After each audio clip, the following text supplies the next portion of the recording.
I want to ask you, has all three persons of the Trinity ever been seen together in the Old Testament? Yes. Wow. Now, what verse can I go to see all three persons? Exodus 23, 20 to 23. I mentioned it earlier. So why don't you turn Exodus 23, 20, 23. Exodus 23, 20 to 23. Behold, I'm going to send an angel before you to keep you along the way and bring you into the place which I prepared. Keep watch of yourself before him. Listen to his voice. Do not be rebellious toward him, for he will not pardon your transgression, since my name is in him. But if you truly listen to his voice and do all that I speak, then I'll be an enemy to your enemies, an adversary to your adversaries. For my angel will go before you and bring you in the land of the Amorites, the Hittites, the Perizzites, the Canaanites, the Hivites, the Jebusites. I will annihilate them. Now, notice the one who's speaking is not the angel. So that means it's one person speaking, but the other is present. And then what I kept telling you, then he refers to the other one when he says, then he said to Moses, come up to Yahweh. He didn't say come up to me. You and Aaron, Nadab, Abihu, and the 70 elders of Israel. So you have Yahweh telling Moses, come up to Yahweh, because the other one who's Yahweh is there. It's the angel, and that's confirmed by Stephen. I don't know why you're not getting answer. That's an actual angel, brother, a created being. Moses, in verse 17, watch this. Moses led the people out of the camp to meet God. Notice that Moses is bringing the children of Israel to meet God. And he says, all of Mount Sinai smoke because Yahweh descended on it in fire. Now, I want to ask you, how many persons is descending upon Mount Sinai? Yahweh and his angel and the spirit. Yes, I'm answering you. Don't tell me how to answer your question, dude. Take it easy. Your modals, I know it's getting wrecked, but take it easy. It's not I just showed it to you. Let me try. Maybe here. Let me try it again. Maybe it wasn't clear. Here, I'm going to do it another time. The ones who came down in the cloud was Yahweh and the angel, and the spirit was filling Moses. Let's try it again. One more time. Take it easy. Exodus 14, 19, and 20 show you that it wasn't Yahweh the Father alone. Let me give you the entire context. All right. So if you were listening, I'm answering you, but you're pretending I'm not. But I understand because your position is getting wrecked. Oh, no. Exodus 14, 19, and 20. Then the angel of God, who had been going before the camp of Israel, moved and went behind them. And the pillar of cloud moved from before them and stood before them. So it came between the camp of Egypt and the camp of Israel. And there was the cloud along with the darkness, yet it gave light at night. Thus the one did not come near the other all night. So the angel of God is there. When he moves, the pillar of cloud moves, but also who's in the pillar of the cloud? Then the morning watch, Yahweh looked down on the camp of the Egyptians through the pillar of cloud and the cloud and brought the camp of the Egyptians into confusion. So Yahweh and the angel are there. Yahweh, when he comes down with the angels. Over a minute. It says, now I'm going to go to Deuteronomy chapter 4, please, verse 12. And Moses is talking, saying, Yahweh spoke to you out of the middle of the fire. Yes. You heard the voice of words, but you saw no form. Mm-hmm. You only heard a voice. A singular voice is who the children of Israel heard. Deuteronomy 4. How many voices were speaking? How many voices were speaking to Moses and the children of Israel? Well, according to Deuteronomy 4:7, that singular voice is the voice of the triune God, because Deuteronomy 4:7 says Yahweh is the gods who come nearby. Let me show you. So you want to, yeah, here it is. Are you kidding me, bro? Okay. Are we going to resort to kid stuff? Here it is. In Deuteronomy 4. Can I answer the question? But go ahead. Go ahead. Otis, you pretend to be nice. Go ahead, Deuteronomy 4:7. For what great nation is there that has a God so near? The Hebrew gods that are so near to them as Yahweh our God. Let me show you the Hebrew. Just in case because you like Ethiopia, you like Ethiopian Jews, so you must like Hebrew. Let me show you the Hebrew. Hold on, brother. Take it easy, man. Take it easy. So that one God, the voice of the one God, is the voice of the Trinity. Here it is, Deuteronomy 4:7. So I'm glad you're quoting these verses because they're destroying your position here. Elohim, Karobim. Karobim is plural. Gods, they are near. It's masculine plural adjective. Why did you ignore verse 7? My brother. I did, my brother. What's the next question? Let me go. I got to put the next question. Wow, Sam. For the people that are listening, according to that scripture, There was only one. A voice means one singular voice. Now I want to go down to Are you preaching? Can I address that live? Verse 24. Wait, can I address that? Wait, don't run. Yeah, this again shows you don't understand how singulars are used in the Hebrew scriptures. Because in the Hebrew Bible, singular pronouns, adjectives, participles are used for entire nations of individuals, and they are depicted as speaking as one man here. So your use of the singular shows you don't know the Bible, my brother in humanity. Here, an example. Just to give you an example how singular pronouns, adjectives, participles, nouns are used for multitudes of individuals being described as a collective whole. An example, 2 Chronicles 30, verse 12. Okay. The hand of God, can I answer the question? The hand of God was also 5 minutes left. And give them one heart. So according to your logic, the entire people of Judah had one heart, so they're one man. Another example, so you don't know the Bible, brother. Oh, okay. I don't want to know it the way you know it, but anyway. Yeah, well, if you know it the way I know, you'll be saved. So Deuteronomy 24 says, "For Yahweh your God is a devouring fire, a jealous God." Since God is a jealous God, the Father is a jealous God. Yeah. If there's two other persons with him, and those persons are getting more recognition than him. Okay, can I answer you? Can you imagine I haven't even got to the question. No, but you're preaching. Could you imagine the mayhem that'll be inside of the Trinity because everyone's jealous? Okay, so now let me destroy that argument. Now, because you don't know how to interpret scripture, you pit scripture against scripture. The Yahweh who's a jealous God is not a singular person. What don't you get? And if we follow your butchering of scripture and your strawmanning of the Trinity, you got Yahweh contradicting himself, because in my cross-examination, I'm going to hold your feet to the fire here. Zechariah 13:7, awake, O sword, against my shepherd, against the man, my associate. So here's a man who is not Yahweh the Father. My associate, we're going to look at the Hebrew lexicon for this. Amithi, the word amith is always used for someone who is next of kin, who has the same nature, related to you by nature. So now you're butchering a scripture. Yahweh seems to forgot that he's a jealous God, because he calls this man my companion, my equal. All right, so here it says, my companion, amithi, amithi, an associate, fellow, relation, whenever it's used, it always refers to next of kin, a relative, one who's related to you by nature. So when I ask you the question, here's my question to you. How can this man, whom we know is Jesus, because Jesus quotes in Mark 14:27, who's not the Father, because he says, my shepherd, a man, be equal to God the Father, when he's not the Father, but he's a man, without him also being more than a man, God in the flesh, distinct from the Father, but one with him? Hopefully you'll answer this one. Let's see. I got you, brothers. Now, what you're throwing words in there, catchphrases for your fellow Trinitarians, and you're saying that he's not equal. If we read scripture. No, I didn't say he's not equal. Dude. No, you misread. I didn't say he's not equal. I said he is equal. I got you. He's equal.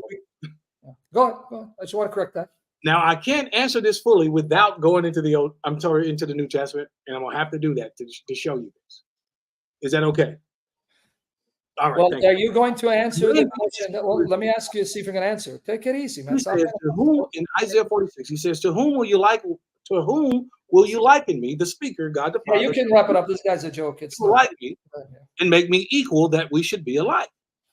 So the Father, when he comes into the flesh, now he comes as a man. He has no equal Sam.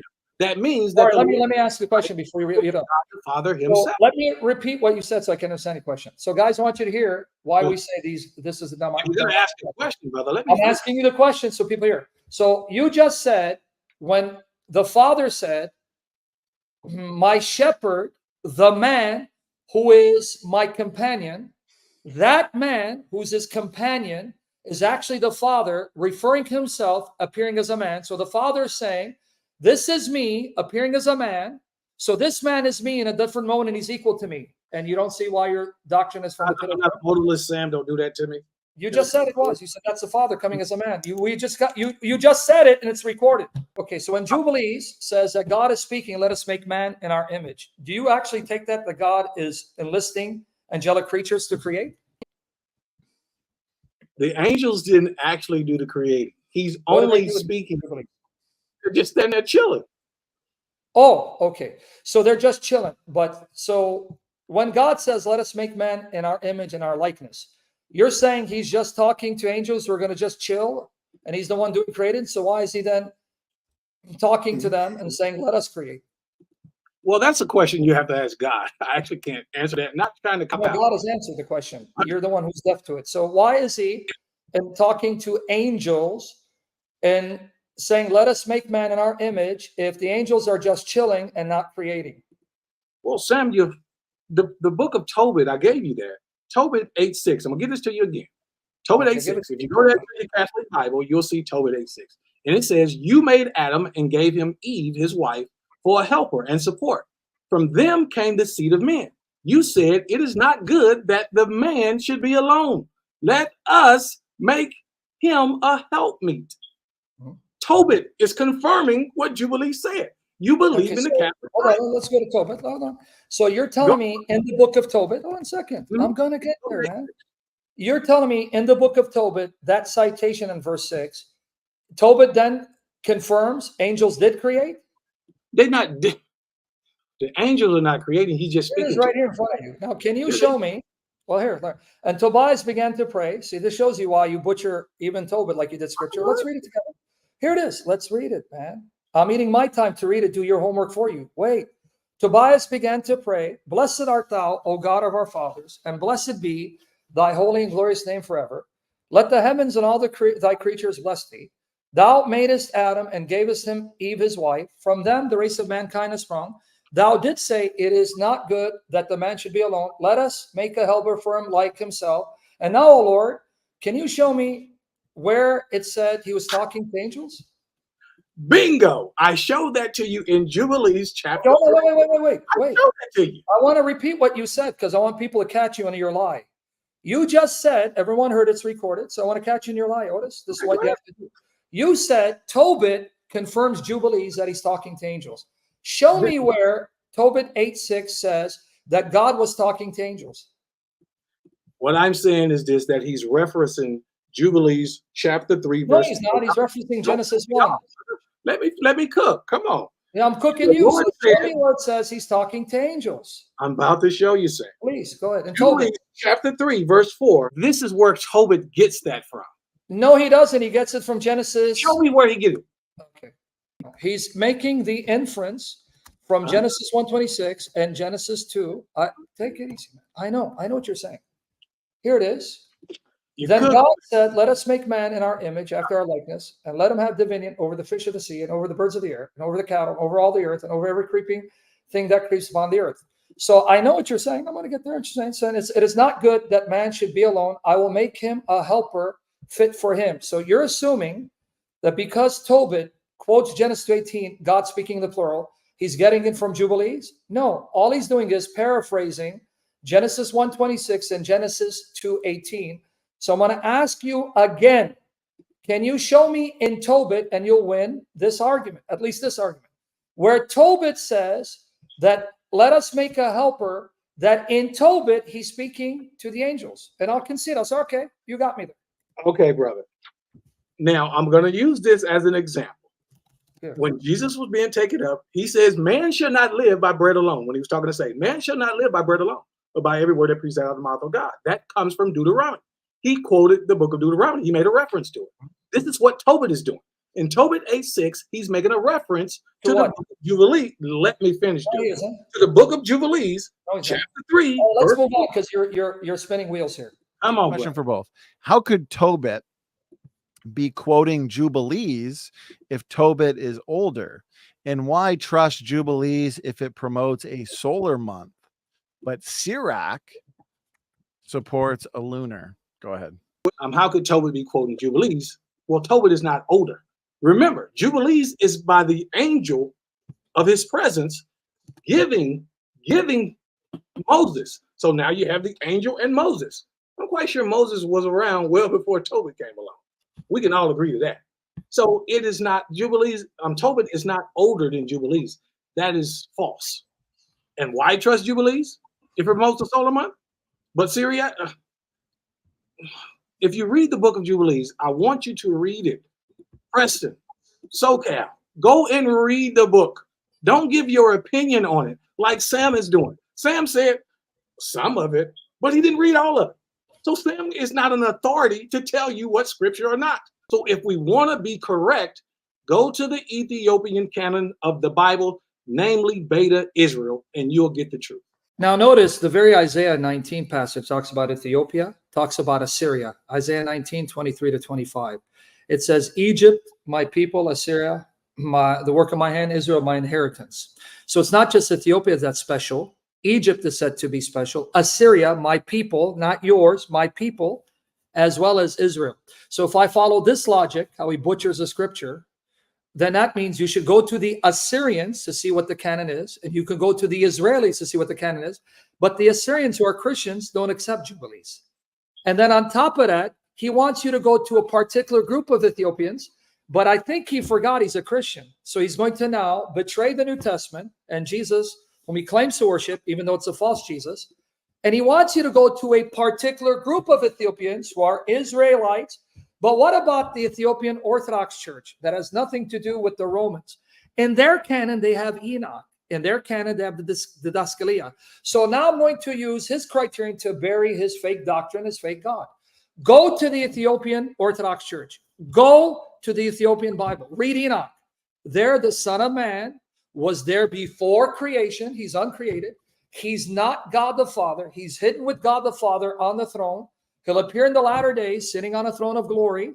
He'll be worshipped as the Son of Man Messiah, who's not God the Father, two divine persons, bearing his fake God, his fake doctrine. So yes, go to the Ethiopians, but go to the Christians, because this, I want to be nice. I was going to call him a heretic. He is, but I'll be nice. Forgot he's a Christian. He forgot that he follows Jesus. He forgot that Jesus said he will take the kingdom from Israel, give it to a nation that bears its fruit. And 1 Peter 2, 9 to 10 tells us that's a church. But he will butcher the New Testament and contradict Jesus' words to prop up a false book that contradicts the Bible, because that's what heretics do. The truth buries their demonic doctrines.